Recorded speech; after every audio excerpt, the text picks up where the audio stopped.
Michael, do you know what the leading cause of death for pregnant people is? Pregnant people? Mm-hmm. Mothers? Women? If you'd like to call them mothers, not all of them are mothers, but if you'd like to call them that. What are they if they're not mothers?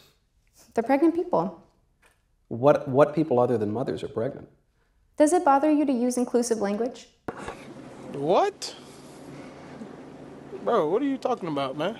Well, it's just interesting. I prefer to use precise language. It's interesting because you come into this conversation, trying to hold this moral superiority, but then I try to be moral when I can, but Right, but when I use inclusive language, which it only takes a couple extra syllables to use inclusive language. To include who? It seems to include people who don't, identify as women but can become pregnant. So, like a person who's born a woman and then identifies as a man and is pregnant. Yeah.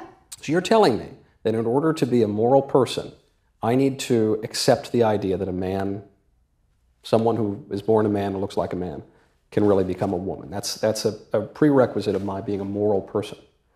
I mean, yes. To me it is, because if you are trying to deny someone of their identity and deny what their life experience is, then that doesn't seem like a moral stance to me. I want to be accepting and I want to respect people's life experiences and respect the way that they want to identify and respect the way that they want to present themselves to the world. Bronte, I would like to identify, I do identify actually, as the correct person on this issue of abortion. Okay. I identify as being correct and more correct than you on this issue. And I would just ask that you accept and affirm my identity.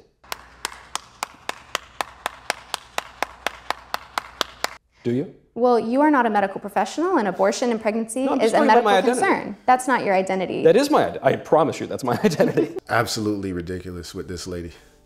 This lady.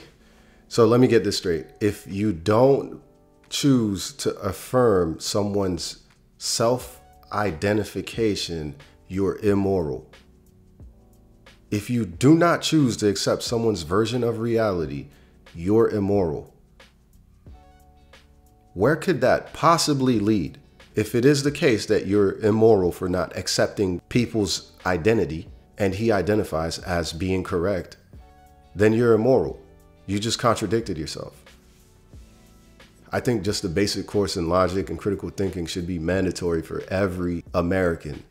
That would resolve 99% of the issues we're having in this society.